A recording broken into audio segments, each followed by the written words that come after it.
Assalamualaikum warahmatullahi wabarakatuh. Bismillah walhamdulillah wassalatu wassalamu ala rasulillah wa ala alihi wa sahbihi wa mawalah amma ba'd. Hadratal muhtaramin, saudara-saudariku yang dimuliakan Allah, wabil khusus al-mukarram akhin al-karim al-ustad Dedi Arifin, yang mudah-mudahan selalu dijaga oleh Allah Subhanahu wa taala, diberikan kesehatan dan keistiqomahan dalam kebaikan. Amin ya rabbal alamin. Hadirin hadirat yang dimuliakan Allah, alhamdulillah, puji syukur kehadirat Allah Subhanahu wa taala atas limpahan rahmat, nikmat, taufik dan hidayahnya kepada kita, sehingga pada malam hari ini kita bisa berjumpa kembali, berkumpul kembali dalam rangka melaksanakan sebuah kajian, sebuah kegiatan yang telah kita lakukan setiap hari selama bulan Ramadan, dan mudah-mudahan ini bersama dengan ridha Allah Subhanahu wa taala, dan mudah-mudahan bisa meningkatkan keimanan dan ketakwaan serta keislaman kita di hadapan Allah Subhanahu wa taala. Dan pada malam hari ini alhamdulillah ini adalah malam yang spesial ya. Kita kedatangan tamu, beliau adalah salah satu ustadz ya, teman saya, kemudian beliau juga salah satu mubalik ya di Kalimantan, dan mudah-mudahan nanti beliau akan memberikan ilmunya kepada kita dan bisa bermanfaat untuk kita semua. Dan untuk menyingkat waktu, kami persilahkan kepada beliau akan menyampaikan tentang kemuliaan bulan Ramadan. Nah, kepada beliau alaihi falyatafaddal mashkura. Monggo Ustaz. Assalamualaikum warahmatullahi wabarakatuh. Waalaikumsalam warahmatullahi wabarakatuh. Alhamdulillahirabbil alamin wa bihi nasta'in ala umurid dunya waddin. Wassalatu wassalamu ala asrafil anbiya sayyidina wa nabiyyina wa qurratu a'yunina Muhammadin wa ala alihi wa sahbihi wa man tabi'ahum bi ihsani ila yaumiddin. Amma ba'd. Yang saya hormati semua segenap para tetamu yang hadir di Komal ini, wabil khusus hostnya akhinal kiram Ustadz Kiai M. Asy'ari.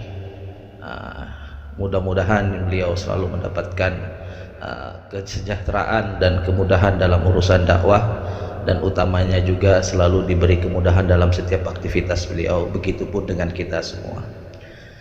Alhamdulillah, tentunya tidak ada ungkapan yang paling indah tentunya dalam mengawali aktivitas kita selain kita selalu menanamkan rasa syukur kita kepada Allah Subhanahu wa taala. Karena dengan syukur, hal-hal yang kecil itu akan bernilai besar di sisi Allah. Dengan rasa syukur, hal-hal yang remeh itu bisa bernilai istimewa di sisi Allah. Bahkan dalam sebuah hadis itu yang pernah saya lihat di dalam kitab Sahih Muslim, itu bahkan disebutkan, innallaha la yarda 'anil 'abdi ayyakala aklata fayahmaduhu 'alaiha aw yashraba syarbata fayahmaduhu 'alaiha. Yang artinya Allah itu sangat ridho, atau kalau kita mau bahasakan enak, itu Allah itu sangat cinta kepada seorang hamba. Kapan itu terjadi? Ayak kala aklata, ketika seorang hamba itu makan satu suapan, fayahmaduhu 'alaiha, kemudian hamba itu memuji Allah dengan cara yang luar biasa. Aw yashraba syarbata, atau di saat dia minum satu tegukan, kemudian dia memuji Allah dengan cara yang luar biasa. Bagi Allah itu adalah sesuatu yang bernilai luar biasa, walaupun hanya sesuap nasi. Artinya bukan apa yang kita miliki, tapi bagaimana kita mensyukuri apa yang Allah berikan dalam hidup kita. Justru itulah yang dapat membuka pintu ridha Allah dalam kehidupan kita. Sehingga apapun yang ada dalam hidup ini, potensi apapun yang kita punya, maka awalilah dengan rasa syukur. Insya Allah itu menjadi suatu nilai berkah dalam kehidupan kita. Alhamdulillah. Karena tadi saya ini diminta oleh host sebenarnya yang sifatnya dadakan ya, karena untuk ikroman wa ta'ziman kepada beliau, minta mengenai tentang keutamaan atau kemuliaan yang ada di bulan Ramadan. Kalau saya melihat dalam sebuah hadis itu di dalam Sahih Bukhari itu disebutkan, "Idza jaa Ramadan futihat abwabul jannah wa ghuliqat abwabun nar wa sudifadis syayatin." Jadi ketika bulan Ramadan itu tiba, oleh Rasulullah disebutkan, maka pintu-pintu surga itu dibuka oleh Allah. Ini menunjukkan bagaimana luar biasanya kemuliaan bulan Ramadan. Bahkan seluruh pintu surga itu dibuka oleh Allah. Tujuannya apa? Ya simple, agar orang-orang yang beribadah di bulan Ramadan itu gampang untuk masuk ke dalam surganya Allah. Mereka mudah masuk dalam surganya Allah. Karena apa? Karena pintu-pintunya sudah dibuka oleh Allah. Dan wa ghuliqat abwabun nar, dan pintu-pintu neraka itu ditutup oleh Allah. Ya tujuannya apa? Simple, agar orang-orang yang beribadah di bulan Ramadan, memuliakan bulan Ramadan dengan menjaga akhlaknya, ahwalnya, menjaga dari hal-hal tercela, dia akan susah untuk masuk neraka. Karena apa? Pintunya sudah dikunci oleh Allah karena kemuliaan bulan Ramadan. Dan juga yang terakhir, maka setan-setan itu dibelenggu oleh Allah. Artinya seharusnya di bulan Ramadan ini tidak ada orang yang melakukan kemaksiatan. Kenapa? Karena setan yang menjadi pemicu untuk kita melakukan kedurhakaan, kemaksiatan itu sudah dibelenggu. Tapi kok ada orang yang melakukan hal-hal tercela, bisa jadi itu setan yang lagi kabur, atau memang wataknya sudah berubah jadi setan. Lah ini yang kita hindari dalam hidup kita. Jangan sampai kita mencederai bulan Ramadan dengan hal-hal yang dapat mengurangi daripada kemuliaan bulan Ramadan itu sendiri. Inilah yang harusnya kita jaga. Dan juga di bulan Ramadan ini ada salah satu ibadah yang menurut saya itu istimewa, yaitu adalah ibadah puasa, yang mana ini menjadi kewajiban bagi kita umat Islam untuk melaksanakannya di siang hari bulan Ramadan. Kenapa saya katakan ibadah puasa ini adalah nilainya istimewa?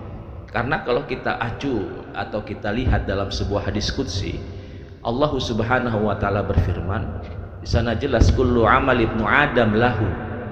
Setiap amal perbuatan manusia itu akan kembali kepada manusia itu sendiri. Maksudnya bagaimana? Artinya seluruh amal manusia itu bisa kita bayangkan. Karena di dalam Al-Quran itu jelas disebutkan, man ja'a bil hasanati falahu asra amsalihha. Barang siapa yang melakukan kebaikan, maka Allah akan membalasnya dengan 10 kali lipat kebaikan. Bahkan kalau dalam hadis itu lebih jelas, man amila bi amalil hasanatin falahu asra amsalihha au ila sab'ati dhifin. Ila sab'ati mi'atin dhifin. Barang siapa yang melakukan kebaikan, maka Allah akan membalas paling sedikit 10 kebaikan, dan paling banyaknya adalah 700 kali lipat kebaikan. Artinya dalam hal ini kebaikan kita itu kita bisa bayangkan bagaimana sih besarnya, atau bagaimana sih gambaran yang Allah akan balas dalam aktivitas kebaikan kita ini. Itu bisa kita bayangkan, bisa kita imajinasikan. Tapi illa saum, kata Allah, kecuali puasa. Puasa ini tidak bisa digambarkan bagaimana besar pahalanya. Puasa ini tidak bisa digambarkan bagaimana besar nilai kebaikannya. Puasa ini tidak bisa diimajinasikan bagaimana sih luar biasanya nilai puasa ini, nggak bisa. Karena apa? Li'annahu li, kata Allah, karena sejatinya puasa itu karena aku. Jadi kita ini kan, mohon maaf, kita ini puasa ini kan karena Allah, bukan karena manusia. Kalau kita puasa karena kepingin dipuji manusia, gampang. Cari tempat sepi, beli nasi padang, siapa yang tahu? Lantas kita keluar, buka pura-pura lemes, ikut bukber. Gak ada yang bisa bedakan. Ada nggak yang bisa bedakan mana orang yang puasa dan tidak puasa? Nggak bisa. Bahkan lebih jago acting, orang lebih meyakinkan. Semakin lemas, orang kira itu semakin puasa. Tapi kenapa kok kita tidak melakukan itu? Bahkan di tempat sepi kita tidak minum, di tempat sepi kita tidak makan. Karena kita melakukannya karena Allah. Dan bagi Allah, orang-orang yang mau menahan lapar dan haus karenanya, bagi Allah itu sangat spesial. bagi Allah itu sangat luar biasa, sehingga Allah pun wa ana dalam hadisnya itu wa ajza'u bih, maka saya sendirilah yang akan membalas kebaikan puasa tersebut, karena begitu luar biasanya ada seorang hamba mau menahan lapar dan haus di siang hari di tengah aktivitasnya. Demi Allah, bagi Allah itu adalah sesuatu yang patut diapresiasi, sehingga balasan yang Allah berikan itu juga besar kepada orang-orang yang mau menjalankan puasa di bulan Ramadan tersebut. Artinya nilai kebaikan puasa itu tidak bisa terbayangkan, saking luar biasanya. Cuma memang perlu kita pahami juga, banyak hal-hal yang justru juga mengurangi nilai-nilai kebaikan yang ada pada puasa itu sendiri. Makanya dalam sebuah hadis yang saya pernah baca itu, kam min shaimin laisa lahu min siyamihi ilal ats wal ju', betapa banyak orang yang puasa tapi sayangnya puasanya hanya sebatas nahan lapar dan haus, tapi nilai kebaikannya kosong. Jadi dia puasa itu cuma nahan lapar haus saja, tapi bicara kebaikannya nggak ada. Kenapa kok bisa demikian? Karena nilai-nilai kebaikan yang puasanya itu sudah habis karena perbuatan-perbuatan tercela yang ia lakukan di saat ia berpuasa lah. Ini yang harus kita hindari. Makanya ulama itu ada yang mengatakan salah satunya adalah tarkus sholat, meninggalkan sholat 5 waktu. Jangan sampai kita puasa betul lemes tapi sholat tetap dijalankan. Bukan berarti di saat kita menjalani puasa lantas sholatnya jadi gugur. Maka dua-duanya pun harus terlaksana. Karena di saat kita meninggalkan sholat artinya kita melakukan hal yang mendurhakai Allah, dan itu dapat mempengaruhi terhadap kebaikan puasa kita. Yang kedua, menurut beberapa keterangan ulama adalah penyakit mulut. Penyakit mulut ini bukan syariawan atau bibir pecah-pecah. Nanti pikiran orang, waduh saya syariawan berarti tidak ada nilainya puasa saya. Bukan itu. Penyakit mulut diantaranya apa? Gibah. Jadi ngerumpi, gunjing, gosip. Jangan sampai kuat nahan lapar, kuat nahan haus, tapi nggak kuat nahan gunjing. Ini kan rusak, malah bermasalah. Ustadz saya kok kuat nahan lapar Ustadz, tapi kalau nggak gosip sehari itu gatal mulut saya. Wah, ini yang susah. Jadi jangan sampai justru kebaikan puasa yang begitu besar kita rusak hanya gara-gara mulut kita yang tidak bisa kita kontrol. Di antaranya berbohong atau an-namimah, mengadu domba atau sumpah palsu. Dan juga ada juga nazru bis syahwat. Ya, ini juga bagi para muda-mudi atau ya siapapun sih, melihat sesuatu dengan nafsu birahi. Jangan alasannya nanti ngabuburit, atau kalau di bahasa orang sini nyari takjil, juga nyari pemandangan. Nah ini hati-hati, harus di saat puasa bagaimana kita menjaga pemandangan kita, karena jangan sampai karena ulah-ulah kita justru nilai kebaikan puasa itu malah lenyap dari kehidupan kita lah. Inilah yang harusnya kita jaga. Karena apa? Karena puasa itu nilainya besar, dan kita juga tidak tahu apakah di Ramadan yang akan datang kita masih diberi kesempatan. Maka manfaatkanlah Ramadan saat ini dengan sebaik mungkin. Mudah-mudahan itulah yang justru membawa kita untuk menjadi orang-orang yang soleh, masuk ke dalam surganya Allah dan dihindarkan dari nerakanya Allah Subhanahu wa ta'ala. Mungkin sampai situ yang saya dapat sampaikan, karena saya perjanjian kontraknya tadi 10 menit saja. Jangan terlalu banyak, nanti ustadznya malah ketiduran nanti nih, takutnya saya ngoceh sana sini. Mungkin sampai situ saja. Kalau terdapat kata-kata yang kurang berkenan atau hal-hal yang tidak sesuai, saya mohon maaf, karena juga saya manusia yang tentunya tidak lepas dari kekhilafan dan keburukan. Tapi kalau ada nilai-nilai kebaikan yang manfaat bisa diambil, itu murni datangnya dari Allah. Sampai sini, Allahumma wafiq ila akmalit thariq. Wassalamualaikum warahmatullahi wabarakatuh. Waalaikumsalam warahmatullahi wabarakatuh. Baik. Alhamdulillah. Sebelumnya audiens ataupun para hadirin, adakah yang mau bertanya kepada Bapak Ustadz kita? Monggo silahkan. Monggo, kalau yang mau bertanya mungkin Bunda Mita, Bunda Erna, Ustadz Arif. Silakan, masih ditunggu waktunya. Izin Pak Yai, Pak Ustadz. Monggo silakan. Baik, moderator. Perkenalkan, nama saya Iwan dari seputaran Cengkareng, Jakarta Barat. Izin bertanya Pak Ustadz Dedi. Pak. Monggo. Pertanyaan ini saya mewakili dari rekan saya yang ada di komentar. Pak Ustadz, bagaimana ketika tidak ada makanan dan minuman? Bagaimanalah kedudukan puasa tersebut? Tetap sah begitu Pak Ustadz, tanpa sahur dan tanpa buka begitu Pak Ustadz? Jadi bagaimana hukumnya berpuasa tanpa sahur dan tanpa berbuka? Iya, karena keterbatasan mungkin Keterbatasan. Makanan atau minuman atau ekonomi gitu Pak Ustadz. Ya. Yang perlu dipahami nanti Ustadz Asy'ari bisa menambahkan. Ya, sebenarnya sahur itu bukan menjadi syarat dalam ibadah puasa. Hanya saja di situ terdapat fadilah keutamaan. Syarat daripada berpuasa itu pertama ya niatnya. Jadi mabitul niat di malam hari. Sahur atau tidaknya itu adalah bagian daripada kesunahan atau fadilah atau keutamaan. Artinya orang tidak sahur sekalipun, tidak makan di waktu sahur sekalipun itu tidak menjadi syarat. Artinya puasanya itu tidak bermasalah, tetap puasanya sunnah. Bahkan itu yang sering dilakukan Nabi dalam puasa sunnah. Karena dalam puasa sunnah itu pernah saya baca hadis ini di Sahih Bukhari, Nabi itu bertanya kepada istri-istrinya, hal indakumul ghada, wahai istri-istriku, apakah ada makanan pada pagi hari ini? Maka istri beliau itu mengatakan, la ya Rasulullah, enggak ada apa-apa ya Rasulullah. Maka Nabi menjawab, idzan inni shaim, kalau seperti itu saya lanjutkan berpuasa. Artinya Nabi di sini tidak sahur tapi melanjutkan dengan berpuasa. Lah, dari sini menunjukkan puasa bukan menjadi syarat dalam ibadah puasa, tetapi niat yang perlu ditanamkan. Nah itu. Nah, terus berbuka bagaimana Ustadz kalau tidak ada makanan? Sebenarnya berbuka itu tidak harus dengan makan, apapun itu, seperti air putih atau hal-hal yang yang bisa untuk membatalkan puasa kita, ya kita lakukan. Nah, artinya tidak harus dengan makanan-makanan yang bisa dibeli, bahkan memakan sedikit biji-bijian, atau kalau ada air putih, minum air putih, itu sudah termasuk bagian daripada iftar. Tapi ya tadi, iftar membatalkan ini hanyalah bagian daripada fadilah, gitu juga. Itu takjilul fitrah, mempercepat berbuka, membatalkan puasa kita. Nah, mungkin seperti itu. Nanti monggo Yai Asy'ari ditambahkan.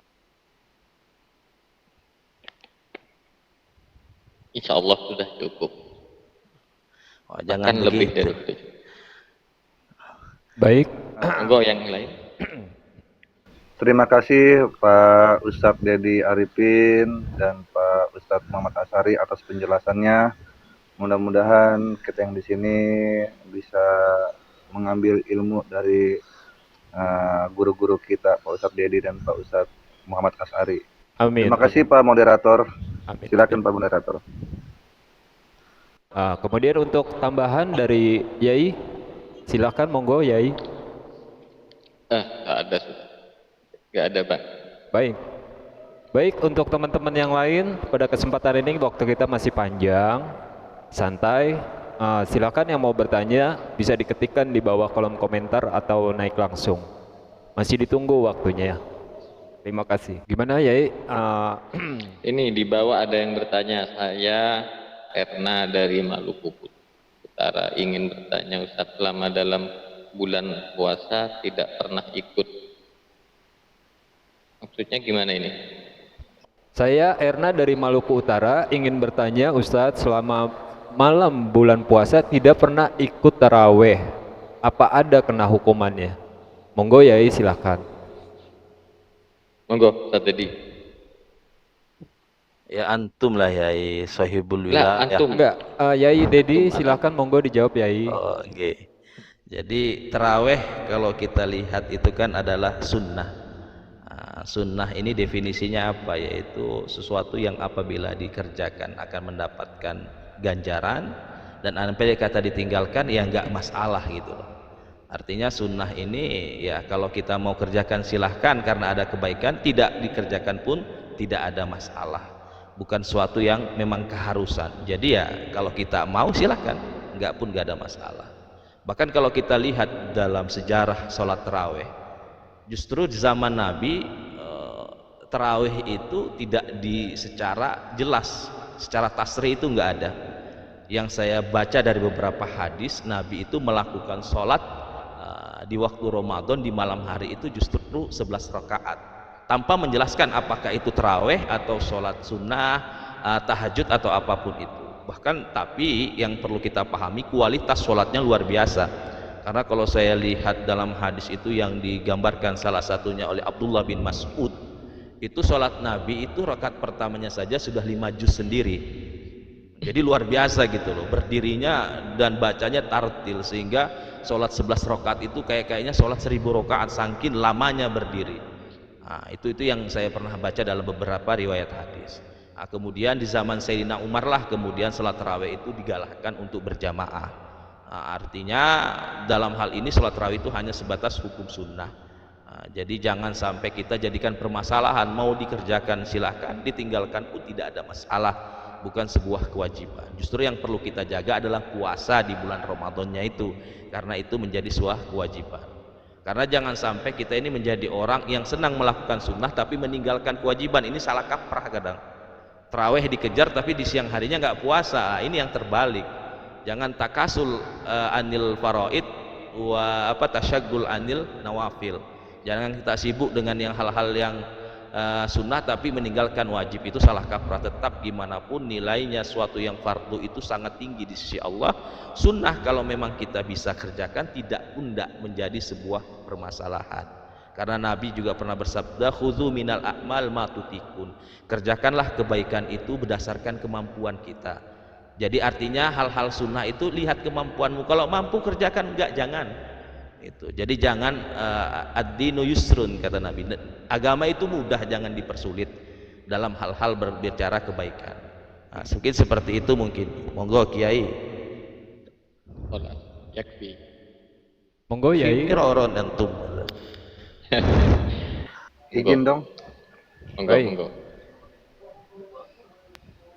Pak Ustadz Dedi, Pak Ustadz Muhammad Asari, saya Iwel dari Kapuk, Cengkareng, Jakarta Barat, ingin bertanya perihal tentang zakat fitrah.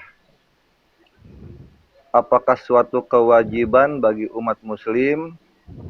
Jika itu wajib, bagaimana dalam keadaan yang ekonominya itu tidak bisa untuk keluarganya sendiri? Dan pembayarannya itu dari kapan sampai kapan begitu? Terima kasih Pak Ustadz Dedi, Pak Ustadz Asari. Terima kasih. Fadol Ustadz antum menjawab. La, Afif khata anil i'tibar antum faqat. La, mafi i'tibar Ustaz. Baik Yai Ustadz, Yai Dedi, monggo dijawab karena ini adalah kesempatannya bagi Kiai, monggo. Nggih, jadi zakat fitrah itu adalah salah satu kewajiban rukun Islam nomor 3. Bunya Islam ala khamsin. Islam itu dibangun atas 5 pondasi. Syahadatu alla ilaha illallah wa iqamis shalah wa itaiz zakah. Jadi yang melaksanakan salat, mengeluarkan zakat, wa shaumur Ramadan, puasa Ramadan, wa hajjil baitil istata'a ilaihi sabila, dan haji bagi yang mampu. Artinya zakat ini merupakan kewajiban bagi umat Islam.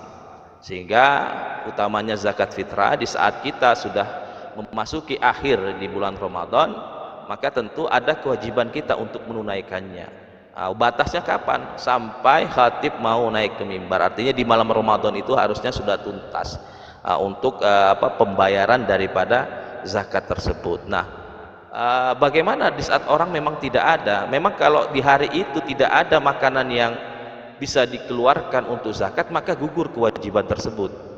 Karena tadi la yukallifullahu nafsan illa wus'aha. Allah itu tidak pernah membebani hamba di luar batas kemampuannya. Artinya di saat memang tidak ada yang mau dikeluarkan, ya kewajibannya gugur. Seperti itu Pak. Jadi tidak perlu dipaksakan gitu loh. Apalagi sampai ngutang itu sudah di luar koridor. Jadi kalau memang nggak ada ya sudah, maka kewajiban tersebut gugur. Justru dia mempunyai hak untuk mendapatkan zakat nanti, menjadi mustahik gitu loh. Karena dia termasuk golongan fakir dan miskin karena tidak ada yang dikeluarkan gitu. Mungkin seperti itu mungkin Pak. Mungkin nanti ditambahkan oleh akhina Yai Astari. Monggo Yai silakan. Bila mana? Enggak ada Bang. Baik. Mafi mirohon. La antum hadza.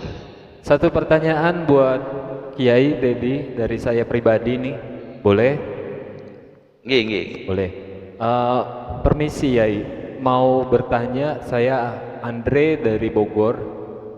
Kalau untuk zakat sendiri itu mana yang lebih baik, apakah dalam bentuk uang atau dalam bentuk beras? Terima kasih Yai. Nggih. Zakat ya, kita di Indonesia ini kan ada istilah zakat uang dan zakat beras. Sebenarnya kalau mengikuti mazhab Imam Syafi'i, maka yang dianjurkan, bahkan mayoritas ashabus Syafi'i itu memang zakat itu ya yang menjadi bahan pokok dalam negara tersebut. Jadi suatu yang memang menjadi bahan pokok dalam hal ini beras, kalau kita mengikuti mazhab Imam Syafi'i. Tapi memang dalam mazhab Imam Hanafi itu uang diperbolehkan. Nah, tapi yang perlu kita pahami, nah di sini yang mungkin sedikit yang perlu kita pahami, di saat kita mengeluarkan uang, maka standar perhitungannya ya kita ikut harusnya mazhab Imam Hanafi, karena kan yang memperbolehkan ini mazhab Imam Hanafi. Nah, sementara kalau Imam Syafi'i itu kan adalah pakanan pokok wilayah tersebut, dalam hal ini beras. Dan memang seperti itulah yang dikeluarkan oleh Rasulullah, so'an min tamrin wa so'an min syairin, yaitu satu sok dari kurma dan satu sok dari gandum.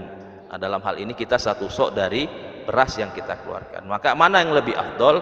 Saya pribadi di sini saya tidak ya lebih baik kalau kita memang mau mengikuti mazhab Syafi'i yang lebih mayoritas dalam ashabnya itu, ya kita mengeluarkan beras. Tapi andai kata ada yang mengeluarkan uang pun tidak ada masalah, karena ada ulama juga yang memperbolehkan. Seperti itu mungkin. Ayo, monggo Kiai Asy'ari nanti menambahkan. Baik, terima kasih Kiai atas jawabannya. Monggo Kiai Asy'ari mau menambahkan jawabannya. Tidak ada. Baik. Udah cukup itu Bang. Baik, kemudian acara selanjutnya apakah Yai ini mau dilanjut atau mau ditutup? Ditutup aja. Baik, ditutup. Sekian, terima kasih dari saya pribadi mengucapkan atas nama manajemen daripada Kiai atau Ustadz M. Asy'ari. Alhamdulillah wa syukurillah, sama-sama kita ucapkan pada akhirnya acara ini terselenggara dengan lancar dan baik. Terima kasih dari studio untuk rekan-rekan semua, saudara-saudara saya. Monggo Yai ditutup, silakan. Alhamdulillah malam ini kajian sudah berjalan dengan baik. Mudah-mudahan apa yang kita dapatkan malam ini dari beliau Al-Mukarram Ustaz Dedi Arifin mudah-mudahan bisa bermanfaat kita semua, untuk keluarga kita, untuk putra-putri kita, dan juga mudah-mudahan bisa menambah keimanan, keislaman dan ketakwaan kita kepada Allah Subhanahu wa taala. Mungkin kajian malam ini kita tutup sampai di sini. Saya selaku moderasi, apabila mana ada kata-kata yang kurang berkenan, kami mohon maaf yang sebesar-besarnya. Aqulu syukran ala kulli ihtimam wa aqulu afwan ala kulli nuqsan, wallahu yahdina wa yahdikum ila sawa'is sabil, wallahu a'lam bis-shawab. Wassalamualaikum warahmatullahi wabarakatuh. Waalaikumsalam warahmatullahi wabarakatuh.